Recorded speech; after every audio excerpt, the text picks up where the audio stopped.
Hello, traders. This is Blake Morrow with Trader Summit. And with me today, I have Mr. George Pearkes from Bespoke Investment Group. Good to see you again, George. How are you? I'm good. How are you, Blake? I'm doing great. And it's exciting to have you just ahead of the holidays. And we just, had a big FOMC meeting. And last time that you and I spoke, which is about a couple months back, you said the Fed really, they do have to act. And here we are, a couple months later, the Fed is really starting to taper more aggressively as you had anticipated. So what now with the Fed, and how do you read the price action that we've seen over the course of the last, let's just call it 24, 48 hours after the Fed? So I think starting out, just what exactly did the Fed do? They sped up the pace of their taper. So they're going to finish up in March now instead of in the middle of next year. They also released economic forecasts that suggest a faster pace of tightening. So 3 hikes next year and 3 hikes the year after, if you go by the median dot on their summary of economic projections, forecast. That's not a commitment of any kind. It's just sort of what the median FOMC member thinks is going to happen. And you can get to that. Every FOMC member has a different reason for thinking the way they do. They're not trying to signal necessarily anything. It's just what they think is going to happen. So now basically markets and the Fed are in sync in terms of the number of hikes that are going to happen in 2022. And that's where things sort of start to get interesting, right? Historically, markets don't tend to be in sync with what the central bank thinks will happen or like what actually happens that often. So markets tend to overshoot and undershoot both in hiking cycles and easing cycles. It's like a very common thing and just a normal, it's how markets get to the prices they get at is people express views, and it's very hard to get those views right consistently, and markets really don't. So we've now sort of opened up some space for two-way price action that didn't necessarily exist until yesterday. In other words, before yesterday, the inflation story was very aggressive and the markets were basically worried that the Fed was behind the curve in some sense. I really hate that phrase, but the markets were worried that the Fed wasn't being aggressive enough in what they were signaling. Now the Fed is signaling basically what the markets are signaling. And there's the possibility that we see a reversal back out of this high inflation Fed needs to hike story. I do think there's very significant downside risk to inflation in the first half of next year relative to consensus. Consensus right now is that inflation stays very high on a year-over-year basis and starts to cool on a month-over-month basis in the first half of next year, and then sort of normalizes around 2% in the back half, maybe a little bit higher, but basically at a tolerable level, not inconsistent with price stability from the Fed's perspective. I think in the first half of next year, there's actually pretty significant downside. We're seeing very significant fiscal headwinds. Good example, two quick examples, and then I'll give you a numerical number as well. The first example is student loan repayments are starting in January. So $1.3 trillion worth of student loans are going to have payments coming out of bank accounts again. And if the median student loan debt is about 25K, 28K, something like that, currently per borrower. If you assume a little bit more than that, you get to about $350 a month in payments, and that's restarting. We're also seeing the expiry of the fully refundable child tax credit, which was hitting bank accounts to the tune of $250 a month per child. For middle-class families, or most families, virtually all families, this fall, and as a result of fiscal easing earlier in this cycle, and that's ending as well. So the Democrats' fiscal package and social spending package has a reauthorization of that, and that could end up coming back. But as of right now, the Senate has said we're going to focus on voting rights, and so Build Back Better, as it's called, is probably off the table for the rest of the year. That means in January that $250 per kid is no longer hitting bank accounts. So that right there is almost $1,000 a month. You're looking at about 15% of typical monthly earnings for private sector employees, a little bit more for non-managerial employees. So, overall, fiscal easing will be about 2% of GDP at annual rates per quarter over the next few years, 2.5%. That's a big fiscal headwind. The economy is in good shape, but we're just seeing a lot of the sort of impulses that drove inflation higher from the demand side start to come off. And we are also starting to see the supply side free up, whether it's auto supply chains, whether it's port log jams, whether it's production in other countries. So, we're starting to see some stuff, the wheels sort of start to spin again, and some grease come into the system. And, that doesn't mean inflation is going to crater from a core perspective, but it does mean that I think the impulse that we've seen over the past 6 months is going to fade pretty significantly compared to what we've seen. Rent will keep rising for the foreseeable future, but durable goods inflation, for instance, is likely to come down quite substantially. And it's also quite likely, it's also certain that headline inflation will decelerate dramatically, just purely because of where commodity prices currently sit. If commodity prices don't sort of zoom back to multi-year highs and continue to make new highs, the impulse to inflation is mechanically very large. If you just assume oil prices flat on a forward basis, we're going to be flat year-over-year energy prices in short order. So, I think a lot of the inflation story, we could continue to see pretty robust labor market pressure that drives core inflation for services, ex rent, and rent is likely to be strong, but durable goods inflation and commodity inflation is not likely to be very strong in the first half of next year. And with the Fed already in a position where they're like, okay, well, we're going to be about as aggressive as we feel we need to be, and the market basically saying, yeah, they're going to be about as aggressive as they need to be, there's room for an inflation downside surprise and a reversal now. Whether that'll happen is an open question, but at least there's room for it. Okay, so maybe looking past 2022, when you start looking at the dot plots, they weren't as hawkish as most of the market was anticipating. Was that the reason why we surged to all-time highs overnight in the futures? Sorry, there was just I lost you there for a second. Right after my answer, you froze. Okay. Sorry about that. It was maybe a little internet connection blip. Let me ask that question again. So, yesterday we saw overnight we saw the S&P futures rally to all-time highs. Maybe was that on the back of the Fed, not looking as hawkish out of 2022, beyond 2022? Is that the reason why? Honestly, I really don't think the price action we've seen in equities over the last 24 hours is representative of what the markets think, or is a direct reaction to or insight into what the Fed did. The Fed was pretty hawkish, right? Yeah. I mean, like we're ramping up the pace of hikes that we're expecting. We're cutting down the pace of QE faster than expected.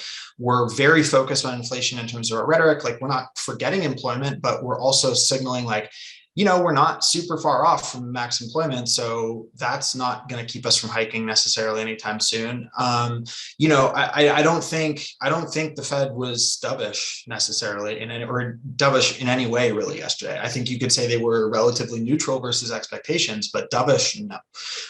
So for me, the equity story I think is probably more about positioning. I mean, I think we've also seen evidence of that in how equities have traded since the meeting actually came in. We had this great overnight rally in equity markets like last night after a very strong 1% move higher or 1.5% move higher in the S&P yesterday. And now we're starting to lose a little bit of steam intraday today. To me, that's, consistent with the pattern we've seen after FOMC meetings. If futures hit an all-time high in the session following an FOMC meeting, that's actually a relatively bearish signal. You're only higher a week later, less than half the time. And that's happened across 18 meetings dating back to 1997. So, the consistent move is if equities are on a sugar high after the Fed, it's a bad time to add in the short to medium term. And then, 3 months later, you're looking at 3% median returns. So I'm not predicting some massive decline in stocks, but this is probably a place where traders want to be a little bit careful short term. That makes a lot of sense. And, you're looking at I don't know how closely you are following the dollar, George, but the dollar has weakened. And, I know we have other central banks that have met and that are actually, we still have a couple meetings as of the time of this recording. It will be after when people are viewing this. But we had so many other central banks that were on the table today. What do you make of all the central bank activity? I know everybody's trying to shove their meetings in before the holiday season, but you had the ECB today, you had the Bank of England, you've got Banxico a little bit later, Norges Bank overnight, the Swiss National Bank. Any other of those central bank activity or announcements catch your eye or your ear? What's your view there? Yeah, I think the ECB, which is obviously the most important central bank, other than maybe the PBOC and the Fed, I think globally, the ECB basically was in the middle of the road versus expectations, ramping up asset purchase program purchases as they stopped using the pandemic emergency purchase program to buy assets. I think that's, giving a bit of an off ramp. It's probably a good way to go.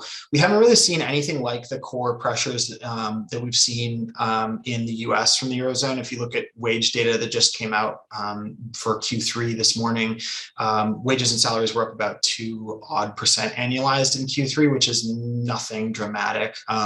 For context, in the US, it was more like 6%. So there's not really a huge concern, I think, in the Eurozone that they're running up against, the maximum potential growth. So I think the ECB was pretty neutral and understandable that they want to tighten, move away from the pandemic program, but not do it too quickly. And so push them back with the APP. When it comes to the BOE, absolute disaster in terms of communications this fall. Yeah. I mean, wasn't this supposed to happen last meeting? But anyway, go ahead. Yeah. So, we're going to, early November, we're going to hike in the next meeting. And then, actually, no, we're not going to hike. And we're not going to hike. And then, okay, now they're not going to hike for a while. Oh, now we're going to hike. It's like, what are you people doing? Whatever. I don't think anyone should, pour one out for short sterling traders necessarily, but you do have to empathize a little bit with how they've had to digest everything from the BOE. The BOE guided that they could continue hiking, but not necessarily. It's going to depend on how Omicron reacts. I mean, the UK is very, very high COVID cases right now, essentially a record. And, the Omicron stuff has shifted a lot since we've gotten more data about the lethality of it. It looks, every piece of data we've gotten so far is that South Africa is dealing with a much less severe disease burden in terms of the severity than the Delta wave. And so if that's the case, then maybe the UK is just fine. Maybe they have a significant hit to demand. It's not clear. So the BOE is kind of going to stop and look at that. There won't be a hike in the next meeting or two. After that, they might resume. If you look at Norges Bank, I mean, they're basically doing what they've said they're going to do. They're going to raise rates because the economy is doing well. Oil's up, labor markets have performed well. So, okay, time to tighten, even though they're going to be below 2% underlying inflation per their forecast for the next 2 years. So hawkish, but not excessively hawkish and not particularly a surprise. Then the last big one, obviously, the CBRT is setting fire to the Turkish lira. They said that they're going to not do any more cuts and that they have to reevaluate their monetary policy framework. At this point, given how badly credibility has been impacted by political interference from Erdogan and, his elections coming up, I don't know how you take anything the CBRT says seriously. And, I think, if you're someone that follows tick to tick, then that's a pretty exciting place to trade. But in terms of having a policy perspective, good luck. Yeah, right. I got nothing. Yeah, I think you got to wait until he is just not in office, whenever that should be. I don't know. It's an interesting situation. George, I'm gonna ask you just one last question before we go. You talked about this probably isn't a good time to chase equities up here, and I mean, when you're in a bullish trend. In anything, you sell rallies, book some profits, you buy dips if you can. Here we are heading into, typically seasonally a pretty good time to be in the equity markets. Do you buy dips here in stocks, looking for a Santa Claus rally, or do you kind of book profits going into year end? What are you suggesting to your clients moving forward? Just talking the next couple of weeks here. Yeah, so if you look seasonally, we are in the strongest period for equities you can be in. I mean, December is just phenomenal, and mid-December especially is just great. My view kind of is you don't really want to add a ton of risk or take a ton of risk off the table. I mentioned earlier that after you hit an all-time high in futures coming out of a Fed meeting, that's a bad place to add. That said, the downside is not particularly large right here in my view. So, if you're a day trader who's just jumping back and forth in the E-minis and trying to scalp here and there, then, I mean, you don't care either way. I don't think we're going to see a big trend change here. If you're thinking longer term and you're looking for deals to buy, and to load up for a 3+ month position, that kind of thing. I don't see a good reason to be long or short here. I think there's better opportunities in other asset classes to pursue. And, if you look at something like how the yield curve is behaving, if you look at what's going on in FX right now, I think there's just more interesting stuff out there where you can deploy capital for a sort of a 3-month period than, something short term. Awesome. Well, George, I'm gonna leave it at that, and I'm gonna say, it's always great having you. I've told you this before. You're one of my favorite follows actually on social media. So if I'm a trader at home and I'm listening to you right now, how do I follow you and Bespoke Investment Group? How do I follow you guys? Yeah, so you can follow me at Pearkes on Twitter. That's at Pearkes.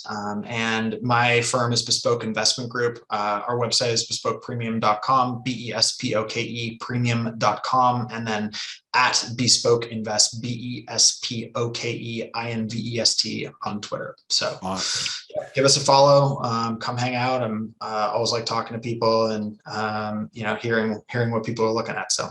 Awesome. Well, George, I want to wish you and your family a safe and happy holiday season. And I'm going to reach back out to you at the beginning of this next year, probably in January, February. I'd love to have you back on and get your views as we move into and try to navigate through 2022. Sounds good, man. Looking forward to happy holidays to you and yours. Thank you very much, George. We'll talk to you soon. Hey traders, Blake Morrow here. Thanks for stopping by our YouTube channel. Don't forget to like, share, and subscribe to our channel. Also click the bell notifications so you do not miss any of our market-related trading analysis from some of the leading industry experts. Thanks for stopping by. We'll see you in the next video.